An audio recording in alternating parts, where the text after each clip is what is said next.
Den sødeste, hvis man kan sige sådan, af de 3 varianter, vi har lavet i Most-serien, er lavet af aromaæblet.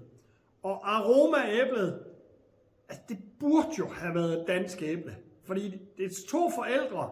Det er en krydsning mellem Ingrid Marie og Filippa, vores 2 danske æbler. Men det er fandme svenskerne, der fandt ud af at lave det. Det er lidt irriterende. Men det er et æble, der er meget udbredt, også i både Sverige og Norge, og i Danmark står det efterhånden i rigtig mange haver, fordi det er nemt at dyrke uden for meget gødning, og det er nemt at dyrke helt uden sprøjtning. Det bliver godt i haverne også.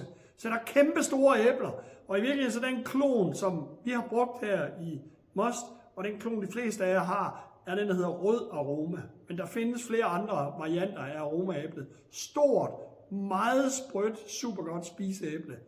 Og det smager sindssygt godt i den her enkeltsorts udgave. Mild, honningagtig note af sød æble, og samtidig en god, behagelig, balanceret syre, og en lille smule af det her tørstof, som skal til, for at det er interessant at drikke, også eventuelt til lidt mad.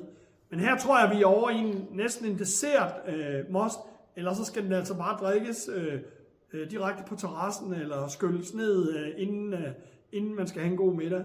Det smager super, super lækkert.